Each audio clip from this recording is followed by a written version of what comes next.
উচ্চ মাধ্যমিকের ছাত্রীকে ভূতে ধরেছে, তাই শত চেষ্টাতেও ওই ছাত্রীর দেওয়া হলো না পরীক্ষা। পরিবারের এমন অবাস্তব দাবিতে পরীক্ষা দেওয়া হলো না ছাত্রীর। ওই ছাত্রীর পরিবার তাকে হাসপাতালে না নিয়ে তার পরিবর্তে নিয়ে গিয়েছিল ওঝার কাছে। ঘটনা আলিপুরদুয়ারের নর্থ পয়েন্ট এলাকার। এ নিয়ে তীব্র চাঞ্চল্য সৃষ্টি হয়েছে। ওই ছাত্রী Alipurduar junction Nirmala girls high স্কুলের ছাত্রী। তার সিট পড়েছিল আলিপুরদুয়ার জংশন শ্যামাপ্রসাদ বিদ্যা মন্দিরে। জানা যায়, স্কুল কর্তৃপক্ষ ওই ছাত্রীর অবস্থা বেগতিক দেখে অ্যাম্বুলেন্সে করে হাসপাতালে নেওয়ার ব্যবস্থা করেছিল। জানা যায়, হাসপাতালে গিয়ে বন্ড সই দিয়ে পরিবার নিয়ে এসে ওঝার কাছে নিয়ে যায়। হাসপাতালে চিকিৎসার বদলে ওঝার কাছে নিয়ে গেলে ওই ছাত্রী সুস্থ হবে, তাই পরিবার ওঝার কাছে নিয়ে যায়। আজ বিষয়টি উদ্বেগ প্রকাশ করে উচ্চ মাধ্যমিক শিক্ষা সংসদের আলিপুর ডিস্ট্রিক্ট অ্যাডভাইজারি বোর্ডের যুগ্ম আহ্বায়ক ভাস্কর মজুমদার শিক্ষকদের ওই ছাত্রীর বাড়িতে যান, দীর্ঘ সময় ছাত্রীকে বোঝান, পুনরায় যাতে ওই ছাত্রী পরীক্ষা দেয় সে ব্যাপারেও কথা বলেন। আলাদা করে তো আর এখন ওই দুটো পরীক্ষার ব্যবস্থা করা যাবে না। যেই পরীক্ষাগুলো বাকি আছে তুমি সেই পরীক্ষাগুলো ভালো করে পড়াশোনা করে দাও, হ্যাঁ এই দুটো ভালো করে দাও, তাহলে পরে কি হবে, তোমার পরের বছরের জন্য সুবিধা হবে। আর জীবনে একটা বছর চলে যাওয়া কিন্তু কোনো ক্ষতিই না। ওই যে মাস্টারমশাই আমি নিজে নিয়ে গেছি তোমাকে খাতা প্রশ্নপত্র সবই নিয়ে যাওয়া হয়েছে, তুমি যাতে হসপিটালেও পরীক্ষা দিতে পারো। আজকেও আমাদের ডাক্তার বলছে যে এই পেশেন্ট পরীক্ষা দিতে পারবে না। একদম ডাক্তারবাবু আগে পরীক্ষাটা আমি দিতে পারতাম। কোন পরীক্ষাটা? যে দুটো পরীক্ষা আমরা ছাড়া গেছে, ওই পরীক্ষাটা আমি দিতে পারতাম। একটা পরীক্ষা তো আমরা যখন জেনেছি, আমি বলি তখন জেনেছি তোমার তখন যে পজিশন ছিল, আমি প্রপার ট্রিটমেন্ট হয়, ঠিক আছে। এবং একজন মহিলা আছেন যিনি ওর সাথে কথা বলে কাউন্সিলিং করবেন, তার সাথেও আমার কথা হয়েছে, সেই ব্যবস্থাও করে দেবো। কিন্তু ঘটনা হচ্ছে আপনাদের ফার্স্ট যেটা করতে হবে সেটা হচ্ছে বিশ্বাসটা করতে হবে, ওইসব জিনিস কিছু নেই।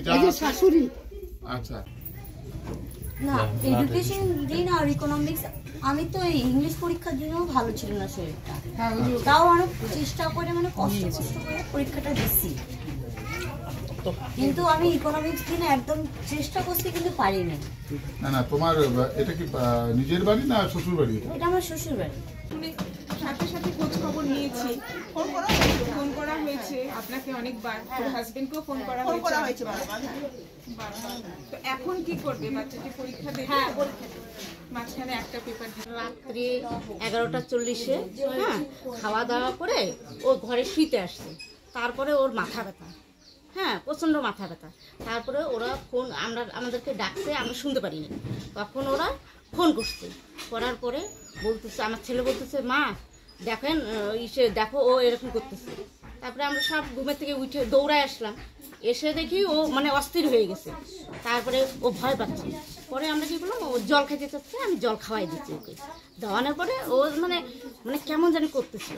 তখন আমি ওকে এই ঘরের থেকে ওই আমার ঘরে নিয়ে ওকে নিচে বিছনা করায় আমি শোয়াইছি। হ্যাঁ, শোয়ানোর পরে দেখি যে ও না কিছুতেই ঠিক হচ্ছে না, সারা রাত মানে পাগলের মতো করতেছে।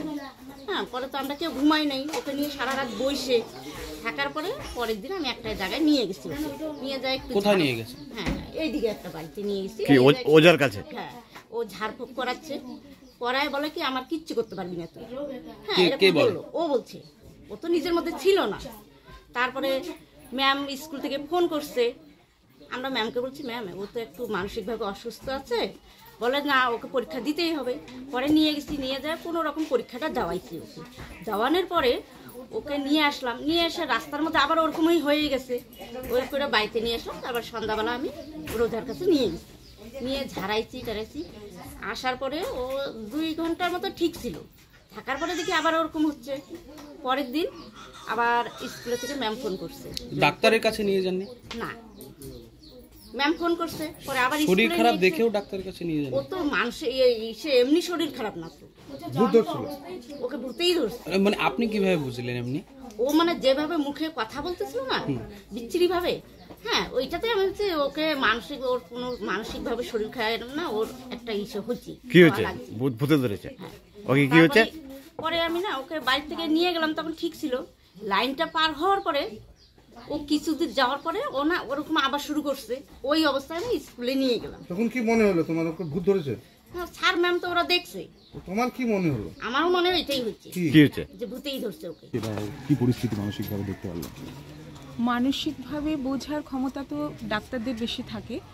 তো আমি তো স্কুলের টিচার, আমরা পরশু থেকেই মেয়েটির সঙ্গে যোগাযোগ রেখেছি যে কি ব্যাপার, কেন এরকম হচ্ছে, ও কেন পরীক্ষাটা দিতে পারছে না, বা পরীক্ষা যখন যে পেপারটা দিয়েছে ইংলিশ পেপারটা সেই সময় দেরি করে কেন পৌঁছেছে। আমরা কিন্তু টাচে আছি বাচ্চাটার সঙ্গে। তো বাচ্চাটার প্রতি কিছু একটা মনের সমস্যা হয়েছে, পরীক্ষার টেনশনটা ধরে রাখতে পারেনি।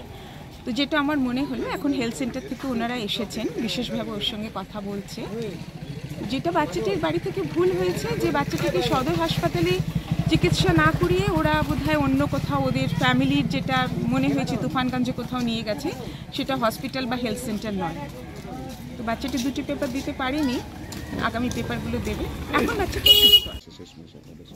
এটা একটা দুর্ভাগ্যজনক ব্যাপার যে একবিংশ শতাব্দীতে যখন বিজ্ঞান, শিক্ষা সমস্ত কিছু এত দূর এগিয়েছে, এই অবস্থায় দাঁড়িয়ে আজকে যখন এরা বলছে যে হাওয়া লেগেছে, ভূতে ধরেছে, এটা সত্যি আমাদের জন্য একটা দুর্ভাগ্যজনক বিষয়। এবং আমরা যেদিন ইকোনমিক্স পরীক্ষা ছিল সেই দিন ওকে আমরা আমাদের পরীক্ষা সেন্টারে পাই। আমাদের পরীক্ষা সেন্টারের যিনি সেন্টার সেক্রেটারি, সেন্টার ইনচার্জ থেকে আরম্ভ করে সর্বতভাবে ইনভিজিলেটররা সবাই মিলে মানে চেষ্টা করেছে ওকে যাতে পরীক্ষা দেওয়ানো যায়। আলিপুরদুয়ার ডিস্ট্রিক্ট হসপিটাল থেকে তৎক্ষণাৎই অ্যাম্বুলেন্স পাঠিয়েছে, তারাও দেরি করেনি। আমরা অ্যাম্বুলেন্সে করে তাকে নিয়ে যাই, সেখানে আমরা প্রশ্নপত্র, উত্তরপত্র সব নিয়ে হাজির হয়েছিলাম এবং আমরা সর্বতভাবে চেষ্টা করেছিলাম, কিন্তু সেদিন পরীক্ষা দেওয়াতে পারিনি। পরবর্তীতে এডুকেশন পরীক্ষা ছিল, এডুকেশন পরীক্ষাটাও দেয়নি। তা আমরা ভাবলাম যে ওর সাথে একটু সাক্ষাৎ করি, কারণ এই সময়টায় দাঁড়িয়ে, এই আধুনিক যুগে দাঁড়িয়ে এই ধরনের একটা মিসকনসেপশনের উপরে ভিত্তি করে ওঝা গুণিন এইসবের চক্করে মানুষ থাকবে, এটা একজন শিক্ষক হিসেবে তো নিজেকে খুব ব্যর্থ মনে হচ্ছে। যদিও সরাসরি আমার ছাত্রী নয়, তবুও একজন শিক্ষক হিসেবে দায় তো এড়াতে পারি না। তো আমাদের শিক্ষার ক্ষেত্রে যে আরও কত কাজ করতে হবে, Miles to go before I sleep. আমাদের আরও অনেক দূর যেতে হবে, মানুষের এই ভুল ধ্যান ধারণার থেকে মানুষকে মুক্ত করতে হবে, কারণ শিক্ষা তো চেতনা আনে, সেই চেতনার জাগ্রত হওয়া দরকার। শিক্ষা শুধুমাত্র চাকরির জন্য নয়। তো আমরা ওকে বোঝানোর চেষ্টা করলাম যে আগামী পরীক্ষাগুলো দিক। ওর শ্বশুরবাড়ির লোকজনের সাথে কথা বললাম যাতে তারাও বিষয়টাতে উদ্যোগী হন, যাতে ভবিষ্যতের পরীক্ষাগুলো যেগুলো বাকি আছে সেই পরীক্ষাগুলো ও দেয় এবং আগামী বছর যাতে প্রিপারেশন নিয়ে পরীক্ষা দেয়। তো সেক্ষেত্রে আমরা সর্বতভাবে সাহায্য করব।